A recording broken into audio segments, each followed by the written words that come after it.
നമസ്കാരം. റാഫ്റ്റോ ക്രിക്കറ്റിലേക്ക് അവർക്കും സ്വാഗതം. ഒരു മുൻ ഇന്ത്യൻ താരത്തിൻ്റെ ട്വീറ്റ് ഒന്ന് വായിക്കാം.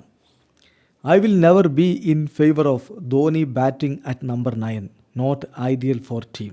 ഇർഫാൻ പത്താനാണ് ഇങ്ങനെ പ്രതികരിച്ചിരിക്കുന്നത്. 9-ാം നമ്പറിൽ ധോണി ബാറ്റ് ചെയ്യുന്നതിനെ ഞാൻ ഫേവർ ചെയ്യുന്നില്ല, ഞാൻ അനുകൂലിക്കുന്നില്ല. ടീമിന് അതൊട്ടും ഗുണമല്ല എന്നാണ് അദ്ദേഹം പറയുന്നത്. എന്താണ് നിങ്ങളുടെ അഭിപ്രായം? MSD രവി അശ്വിന് ശേഷം വരുന്നു. ടീം വിജയിക്കാനുള്ള എന്തെങ്കിലും സാധ്യതയുണ്ടെങ്കിൽ അതിലേക്ക് കൊണ്ടുപോകാൻ എന്തുകൊണ്ട് MSD തയ്യാറാവുന്നില്ല? എല്ലാം കഴിഞ്ഞതിന് ശേഷം അവസാനം വന്ന് 4 അടി അടിച്ചതുകൊണ്ട് ഒന്നുമായില്ല, അതുകൊണ്ട് ഒരു ഗുണവുമില്ല എന്ന് ഇപ്പോൾ വിമർശകർ ചൂണ്ടിക്കാണിക്കുന്നു. മറ്റേത് ടീമിനുണ്ട് ഈ IPL 9-ാം സ്ഥാനത്ത് ബാറ്റിങ്ങിന് ഇറങ്ങുന്ന ഒരു വിക്കറ്റ് കീപ്പർ? അതാണ് ചോദ്യം. ഇത് ടീമിനെ പിന്നോട്ട് വലിക്കുന്നില്ലേ?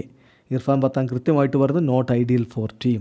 കളി അറിയാവുന്നവർ പറയുകയാണ് ഇത് ടീമിന് ഒട്ടും ഗുണം ചെയ്യില്ല എന്ന്. തീർച്ചയായിട്ടും മറ്റേതൊരു ടീമിൻ്റെ വിക്കറ്റ് കീപ്പർ ബാറ്റർമാരും വെടിക്കെട്ട് നടത്താൻ കെൽപ്പുള്ളവരാണ്. MSDയും വെടിക്കെട്ട് നടത്താൻ കെൽപ്പുള്ള താരം തന്നെയാണ് ഇപ്പോഴും ഈ പ്രായത്തിലും. അതിൽ തർക്കമൊന്നുമില്ല, കഴിഞ്ഞ കളിയിൽ നമ്മൾ കണ്ടല്ലോ. പക്ഷേ അദ്ദേഹം എന്തുകൊണ്ട് നേരത്തെ വരാൻ തയ്യാറാവുന്നില്ല എന്നുള്ളതാണ് ചോദ്യം.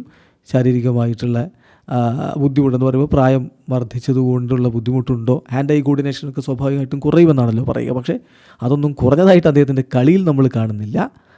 അപ്പോൾ 43 വയസ്സിലും കളി തുടരുന്നത് ആരാധകരെ സന്തോഷിപ്പിക്കാൻ മാത്രമാണ്, അല്ലാതെ അദ്ദേഹത്തിന് ഇപ്പോൾ IPL കളിക്കാൻ ഉള്ള ആ ഒരു മികവില്ല എന്നുള്ള വിമർശനങ്ങളൊക്കെ ഒരു ഭാഗത്ത് വരുന്നുണ്ട്.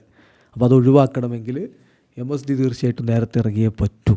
ഇപ്പോൾ നമ്മൾ നോക്കുക, MSD ഈ രൂപത്തിലേക്ക് മാറിയതിന് ശേഷമുള്ള അദ്ദേഹത്തിൻ്റെ കളിയുടെ കണക്കുകൾ അത് വളരെ വ്യക്തമാണ്. അദ്ദേഹം ഇറങ്ങുന്നത് വളരെ വൈകിയാണ്. ടീം ജയിക്കുമ്പോൾ അദ്ദേഹത്തിൽ നിന്ന് വരുന്ന റൺസ് വളരെ കുറവാണ്. ടീം തോൽക്കുമ്പോൾ വലിയ റൺസും അടിക്കുന്നുണ്ട്. തോൽവി ഉറപ്പാക്കിയിട്ട് അടിച്ചിട്ട് എന്ത് കാര്യം? 2023 ശേഷം CSK വിജയിച്ച മത്സരങ്ങൾ 18 മത്സരങ്ങൾ വിജയിച്ചപ്പോൾ 69 റൺസാണ് വിജയിച്ച മത്സരങ്ങളിൽ MSD നേടിയിട്ടുള്ളത്. അതേസമയം 2023 ശേഷം CSK പരാജയപ്പെട്ട മത്സരങ്ങൾ 13 എടുത്ത് നോക്കുമ്പോൾ അതിൽ 226 റൺസാണ് MSD അടിച്ചിട്ടുള്ളത്. അതായത് തോൽക്കുമ്പോൾ വന്നിട്ട് 4 അടി അടിക്കുക, അതാണ് സംഭവിക്കുന്നത് എന്ന് വിമർശകർ ഉന്നയിക്കുന്നതിൽ ഈ കണക്കുകൾ നോക്കുമ്പോൾ കഴമ്പുണ്ട് എന്ന് തന്നെ പറയേണ്ടി വരും. സോ വരുന്ന മത്സരത്തിൽ അദ്ദേഹം നേരത്തെ ഇറങ്ങാൻ തയ്യാറാകും. അറ്റ്ലീസ്റ്റ് ജഡേജയ്ക്ക് മുകളിൽ ഇറങ്ങണം. ഇനി അതുമല്ലെങ്കിൽ അശ്വിന് മുമ്പെങ്കിലും 7-മതെങ്കിലും അദ്ദേഹം ഇറങ്ങേണ്ടതുണ്ട് എന്നുള്ളതാണ് യാഥാർത്ഥ്യം. പ്രത്യേകിച്ച് CSKയുടെ മിഡിൽ ഓർഡറിലൊക്കെ പ്രശ്നങ്ങളുണ്ട്. അത് എക്സ്പോസ്ഡ് ആവുകയാണ്. അത് ലേലത്തിൻ്റെ ശേഷം നമ്മൾ വിലയിരുത്തുമ്പോഴേ അത് പറഞ്ഞിരുന്നു, അങ്ങനെയുള്ള ചില പ്രശ്നങ്ങൾ അവർ നേരിടാൻ പോകുന്നുണ്ട് എന്ന്. അതിപ്പോൾ എക്സ്പോസ്ഡ് ആയിരിക്കുന്നു. സീസണിൻ്റെ തുടക്കമേ ആയിട്ടുള്ളൂ. ഇനിയും മാറ്റങ്ങൾ വരുത്താനും തിരികെ വരാനും ഒക്കെ അനവധി അവസരങ്ങൾ CSKക്കുണ്ട്. അതിനവർക്ക് കഴിയുമെന്ന കാര്യത്തിൽ ഒരു തർക്കവും വേണ്ട. ക്രിക്കറ്റിൽ ഏറ്റവും ഷാർപ്പായ ബ്രെയിനാണ് അവരുടെ കൂട്ടത്തിലുള്ളത്.